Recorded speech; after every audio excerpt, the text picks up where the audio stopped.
membahas tentang rahasia di balik masa anak-anak. Saya pernah mendengar dari Al-Habib Thahir bin Muhammad Al-Haddar, beliau mengatakan as-sabi nisful wali. Ya, anak kecil ini setengah sudah, 50% wali sudah. Tinggal dikit lagi mau jadi wali. Ya, coba kita besar membawa beberapa karakter anak kecil, insya Allah jadi wali semuanya. Makanya nih kita, kalian ya, saya tidak punya anak, kalian, ya, bapak-bapak, ibu-ibu, ya, yang punya anak kecil sebelum balik, dijaga nih beberapa sifat. Karena kalau sifat ini tetap ada pada anak, ya bapak dan ibu sampai dia balik, insya Allah jadi wali. Ya.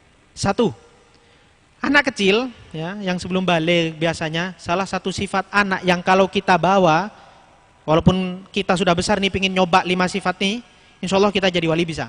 Satu, ya, anak kecil itu biasanya selalu menerima apa adanya, bersyukur kepada Allah dan tidak takut miskin.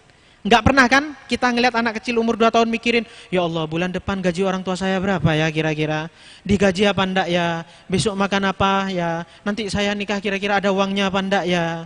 Enggak pernah kan ngelihat anak kecil mikir harta nanti, enggak ada kan. Oleh karena itu, kenapa kita harus memikirkan seperti itu? Kalau kita jawab, iyalah Ustadz, anak kecil itu punya orang tua yang membiayai orang tua, tenanglah dia. Kata Imam Asy-Syarawi, Syekh Syarawi Al-Mutawalli bilang, kalau dulu atau saat remaja kita nih kayak saya sekarang, tidak khawatir dengan masalah dunia karena mengandalkan orang tua, kenapa kita khawatir kalau udah ingat punya Allah Subhanahu wa Ta'ala? Allah sendiri yang menjanjikan wa ma min dabatin fil ardi illa 'alallahi rizquha. Allah yang menjamin rizki kita. Kenapa kita harus takut? Punya orang tua tenang. Kenapa punya Allah enggak tenang? Kenapa? Itu yang pertama. Itu sifat anak kecil yang insya Allah, ya, kalau kita bisa mengamalkan ini luar biasa. Enggak mikirin dunia, ya, enggak eman sama dunia sudah. Itu yang pertama. Yang kedua, pemaaf. Anak kecil nih kalau tengkar cepet akurnya. Ya, mungkin kita punya anak 2 sama-sama kecil atau punya teman tengkar kan, lagi sekolah TK tengkar, sampai berapa lama nih tengkarnya? Sebentar, suruh maafin, ya sudah. Nanti habis itu mainlah, malah orang tuanya yang marah. Tadi tengkar, nih main lagi, nanti tengkar lagi. Hah? Itu sifat beda sama orang kalau sudah dewasa. Sekali benci, lama akurnya. Bahkan salah satu dosa besar adalah tidak memaafkan saudaranya. Nah, kita musuhan aja ndak akur, lebih-lebih sampai lewat 3 hari, termasuk dosa besar. Jadi kalau kita ndak gampang memaafkan tuh lapang dada. Makanya kenapa anak kecil itu senyum terus, awet muda, ya memang muda. Ya salah satunya karena tidak punya sifat dendam, tidak mikirin orang lain gitu loh, tidak ngurus. Orang lain mau benci silahkan, senang juga silahkan, mau silahkan aja, ya, tidak ngurus, ya senang-senang aja dia jadinya. Maka kita juga seperti itu, kalau kita tidak pendendam ya terserahlah. Orang mau musuhin silahkan, toh namanya kita manusia. Rasulullah yang sempurna saja dimusuhi, apalagi kita yang jelas-jelas banyak dosanya. Jadi wajar dibilang pembohong, lah memang pernah bohong. Ya, dibilang sombong, lah memang pasti pernah sombong. Tinggal diakui saja. Kalau ada yang mencela ini, ya sudahlah. Itulah kita. Yang ketiga, sifat anak kecil, ya, itu suka cerita dengan apa yang dimilikinya walaupun sedikit. Kita kasih anak kecil ini 2.000, datang ke orang tuanya, dikasih uang 2.000 sama itu.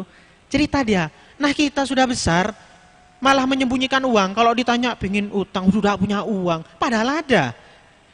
Menyembunyikan uang, tidak bersyukur. Berbeda dengan anak kecil. Yang keempat, ridho dengan yang sedikit, menerima dengan yang sedikit.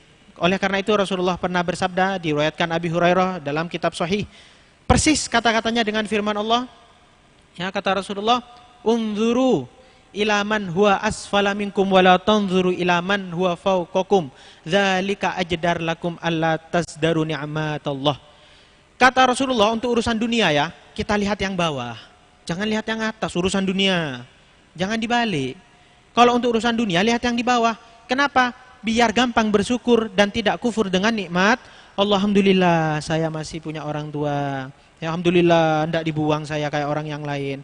Paling tidak kita bersyukur, alhamdulillah kita jadi orang Islam, alhamdulillah kita di Indonesia. Bayangkan kalau kita terlahir di negeri-negeri konflik, ya di Palestina, saudara kita di sana di Syria. Jangankan mau menikmati kerja gaji, mau belajar aja susah. Yang kecil-kecil mau main aja susah. Mereka itu berpikir hidup besok pagi alhamdulillah. Tidak diganggu alhamdulillah, tidak dibunuh alhamdulillah. Bisa tidur nyenyak alhamdulillah. Coba kita pikirkan itu. Makanya jangan melihat yang atas. Kalau untuk urusan dunia, lihat yang di bawah. Alhamdulillah. Makanya kalau ada orang nanya, Ustadz paling senang jalan-jalan tuh kemana? Yang paling saya senangi ketika saya jalan-jalan, ketika di lampu merahnya. Jadi dalam perjalanan ke sini mau ke Wali Songo, paling senang kapan? Di lampu merahnya. Bersyukur kita, ya Allah, saya punya orang tua masih disekolahin. Tidak bernasib kayak orang yang gak bisa. Alhamdulillah, kita tidak nyalahkan mereka. Mau gimana lagi? Paling tidak kita bersyukur. Bersyukur. Itu yang keempat. Ya. Dan yang terakhir, anak kecil selalu takut kalau ditakut-takuti dengan orang yang bisa memiliki kekuatan untuk menakuti. Ya. Anak kecil, kalau gak nurut sama kita, kita marahi, takut-takuti kan. Kalau gak nurut, tak masukin kamar mandi, tak kunci. Tidak dikasih uang, tidak dikasih mainan, tidak dikasih jajan. Nurut kan dia, walaupun tidak mau, ujung-ujungnya nurut. Kalau ditakut-takuti, itu takut. Nurutlah kita. Sudah besar, ditakut-takutin Allah berkali-kali. Ditakut-takutin Rasulullah berkali-kali. Ya, ditakut-takutin siapa saja sudah yang di sini. Semuanya nakut-nakutin. Tidak takut, takut. Seandainya kita punya 5 sifat ini, ya, yang masih kecil tadi dijaga sifatnya, sampai 5 nih, insya Allah kita semua akan menjadi wali. Terakhir, pembahasan yang terakhir adalah